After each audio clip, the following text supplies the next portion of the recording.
Brothers and sisters worldwide,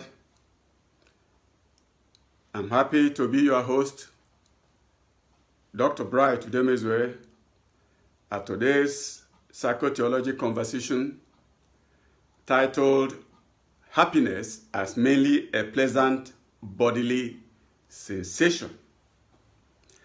Contemporary affective neuroscience suggests that happiness is closely tied to biochemical processes within the body, particularly the activity of neurotransmitters such as serotonin, dopamine, and oxytocin, as outlined by Young and Layton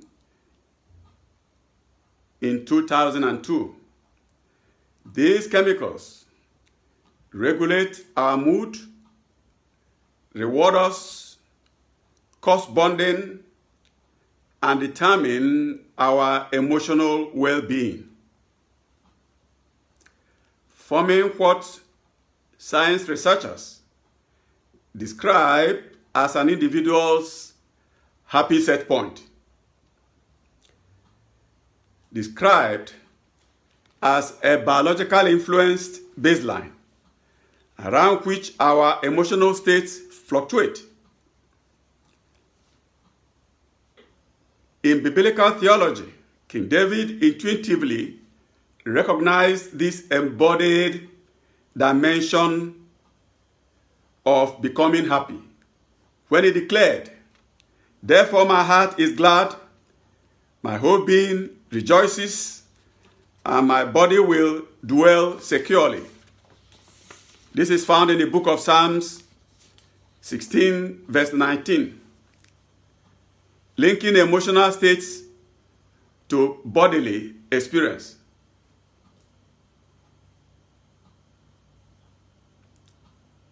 And here is the key issue of this conversation. That is, those of us whose neurochemistry predisposes them to gloominess or low affect do not necessarily achieve sustained happiness simply by entering relationships or altering their external circumstances. That is, becoming rich or famous or both.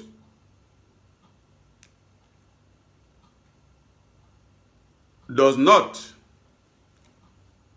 elevate dopamine or oxytocin levels, and therefore does not guarantee long-term mood,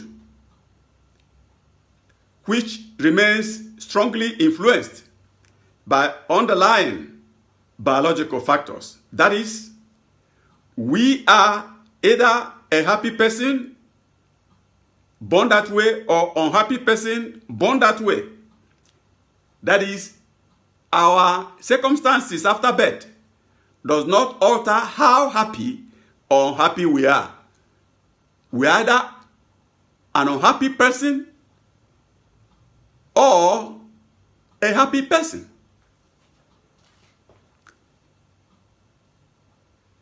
King David admitted this when he cried, "Why are you cast down, O my soul?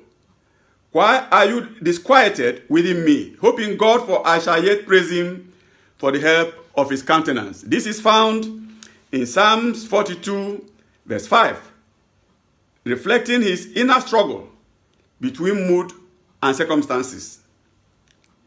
This happy set point, this permanence of being a happy person or happy person, may also explain why Africans, who are the poorest on earth, may not necessarily be the unhappiest.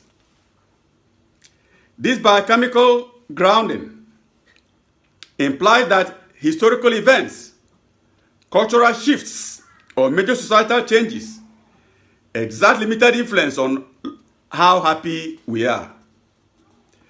External stimuli may trigger momentary increase in serotonin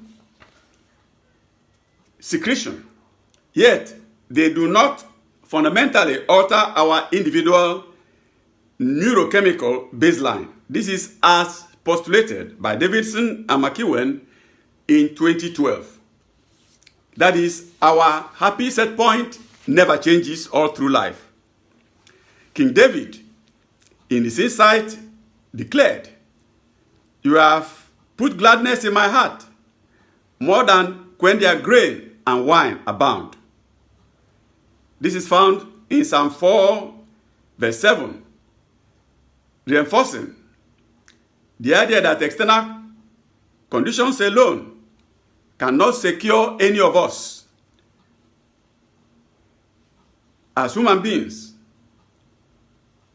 happiness. In summary, being happy and unhappy has nothing to do with being rich or poor, famous or unknown.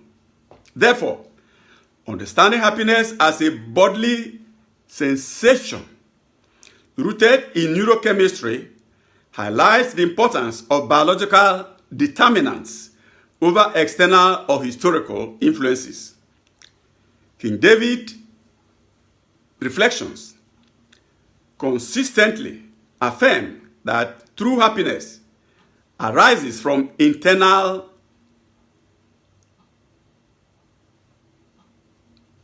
circumstances and is embodied, which is spiritually anchored rather than through shifting external events. Simply put, wealth, powerful or pleasant associations, becoming famous does not purchase us happiness. Here end our conversation. I remain your brother, Dr. Bright Udemezue.